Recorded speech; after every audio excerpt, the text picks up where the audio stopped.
ఈ వీడియోలో మనం మాట్లాడుకోబోయే మూవీ రివ్యూ వచ్చేసి హరిహర వీరమల్లు. సో ఈ మూవీ అయితే థియేటర్లో రన్ అవుతున్న మూవీ. ఈ మూవీ ఎలా ఉంది ఏంటని ఈ రివ్యూలో మనం మాట్లాడుకుందాం. సో ఓవరాల్గా మూవీ చూసినంతసేపు నాకు ఎలా అనిపించింది అంటే, సో ఇదొక పీరియాడిక్ మూవీ అయినప్పటికీ ఈ మూవీలో పవన్ కళ్యాణ్ గారు ఉండడం, సో ఈ పీరియాడిక్ డ్రామాలో పవన్ కళ్యాణ్ గారు యాక్ట్ చేయడం ఈ మూవీకి మెయిన్ ఎంగేజ్ అని చెప్పుకోవచ్చు అనమాట. అండ్ అలాగే సో మూవీలో మెయిన్ ఏంటంటే ఓవరాల్గా మూవీ నా పరంగా ఎలా ఉందంటే, నా పరంగా ఒక యావరేజ్ వాచ్ అని చెప్పుకోవచ్చు అనమాట. ముఖ్యంగా ఈ మూవీలో పవన్ కళ్యాణ్ గారికి ఇచ్చిన elevations, fight sequences main engage చేస్తాయి అనమాట. అండ్ అలాగే ఈ మూవీలో కీరవాణి ఇచ్చిన బ్యాక్గ్రౌండ్ మ్యూజిక్ చాలా బాగా వర్కౌట్ అవుతుంది అని చెప్పుకోవచ్చు అనమాట. ముఖ్యంగా ఈ movie starting 30 minutes interval scene and అలాగే ప్రీ క్లైమాక్స్ మూవీకి మెయిన్ ఎంగేజ్ అని చెప్పుకోవచ్చు అనమాట. అండ్ అలాగే మూవీలో మెయిన్గా నచ్చింది ఏంటంటే విఎఫ్ఎక్స్ అండి. సో సెకండ్ హాఫ్లో విఎఫ్ఎక్స్ అనేది పూర్గా ఉందని చెప్పుకోవచ్చు అనమాట. ముఖ్యంగా కొన్ని సీన్స్ అయితే గ్రీన్ స్క్రీన్ యూస్ చేసి షూట్ చేసినట్టు సింపుల్గా తెలిసిపోతుందని చెప్పుకోవచ్చు అనమాట. అంతేకాకుండా సెకండ్ హాఫ్లో మెయిన్గా సో ఆ హార్స్ రైడింగ్ సీన్స్ అనేవి చాలా అంటే చాలా ఇరిటేట్ చేస్తానని చెప్పుకోవచ్చు అనమాట. ఇక అంతేకాకుండా ఈ మూవీలో ఉన్న విలన్ క్యారెక్టర్ అయిన ఔరంగజేబ్ అలియాస్ బాబు డియోల్ తన క్యారెక్టర్ని ప్రాపర్గా యూస్ చేసుకోలేకపోవడం కూడా ఈ మూవీకి మెయిన్ మెసేజ్ అని చెప్పుకోవచ్చు అనమాట.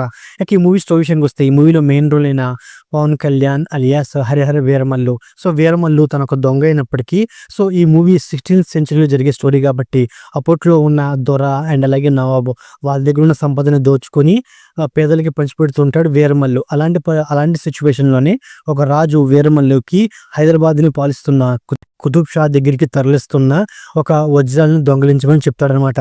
రాజుకి ఇచ్చిన మాట కోసం వీరమల్లు ఆ వజ్రాలను దొంగిలిస్తూ ఆ కుతుబ్ షా సైనికులకి దొరికిపోతాడనమాట. అలాంటి సిచ్యువేషన్లో కుతుబ్ షా వీరమల్లుని ఏం చేశాడు అనే పాయింట్ మీద మిగతా స్టోరీ అనేది అనమాట. Movie first half and second half విషయానికి వస్తే, ఫస్ట్ హాఫ్ నాకు చాలా వరకు ఎంగేజ్ చేసిందని చెప్పుకోవచ్చు అనమాట.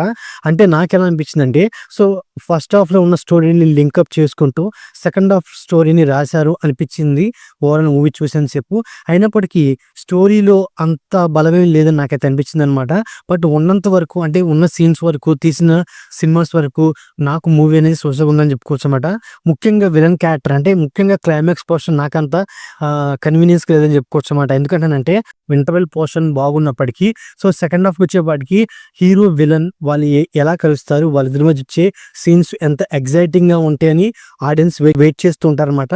బట్ సెకండ్ హాఫ్ అనేది వేరే సీన్స్ మీద మూవీని తీసుకెళ్ళిపోయి మూవీని ల్యాక్ చేసుకుంటూ వెళ్ళిపోయారు. బట్ క్లైమాక్స్కి వచ్చేపాటికి హీరోని విలన్ని కలుపుతూ ఒక సుడిగాలి కాన్సెప్ట్తో హీరో విలన్ని కలుపుకుంటూ వెళ్తారే కానీ అది కూడా అంత ఎంగేజింగ్గా ఏం ఉండదని చెప్పుకోవచ్చు అనమాట. క్లైమాక్స్లో హీరోని విలన్ని కలిపే సీన్స్ అనేవి వేరే విధంగా ఏమైనా ట్రై చేస్తుంటే బాగుండేది అనమాట. అండ్ అలాగే ప్రీ క్లైమాక్స్లో వచ్చే సీన్స్ అనేవి చాలా ఎంగేజ్ చేస్తాయని చెప్పుకోవచ్చు అనమాట. ముఖ్యంగా సెకండ్ హాఫ్లో సో అంటే తోడేళ్ళ మీద వచ్చే సీన్స్ మనకి ట్రైలర్లో చూసినప్పుడు తోడేళ్ళ మీద వచ్చే సీన్స్ చూసినప్పుడు సో సినిమాలో ఈ తోడేళ్ళ మీద వచ్చే సీన్స్ అనేవి ఒక మంచి యాక్షన్ అడ్వెంచర్గా తీస్తారనుకుంటాం కానీ బట్ సినిమాలో చూసేపాటికి దాన్ని ఒక కామెడీ ట్రాక్గా తీయడం నాకంత ఎంగేజింగ్ లేదని చెప్పుకోవచ్చు అనమాట. బట్ అయినప్పటికీ ఈ మూవీలో కొన్ని కామెడీ సీన్స్ కొంతవరకు వర్కౌట్ అయ్యని చెప్పుకోవచ్చు అనమాట. అండ్ అలాగే ఈ మూవీలో హీరోయిన్ క్యారెక్టర్కి స్కోప్ లేకపోయినప్పటికీ తన క్యారెక్టర్ యొక్క లెంత్ పెంచినప్పటికీ క్యారెక్టర్ వల్ల మూవీకి ఏమాత్రం యూజ్ లేదని చెప్పుకోవచ్చు అన్నమాట. అలాగే ఈ మూవీలో కొన్ని సెట్స్ ముఖ్యంగా చార్మినార్ సెట్ అండ్ అలాగే వైజాగ్ సముద్రం సెట్ ఆ సెట్స్ మూవీకి ఎంగేజ్ అనే చెప్పుకోవచ్చు అనమాట. అలాగే ఈ మూవీ పర్ఫార్మెన్స్ విషయానికి వస్తే మెయిన్ గా పవన్ కళ్యాణ్ గారు వన్ మ్యాన్ షో అని చెప్పుకోవచ్చు అనమాట. తన యాక్టింగ్ తన మూవీకి మెయిన్ ఎంగేజ్ అని చెప్పుకోవచ్చు అనమాట. అలాగే విలన్ క్యారెక్టర్ విషయానికి వస్తే విలన్ క్యారెక్టర్ ని అంతగా యూజ్ చేసుకోలేదు. బట్ ఉన్నంత వరకు తన యాక్టింగ్ అనేది టూగుడదని చెప్పుకోవచ్చు అనమాట.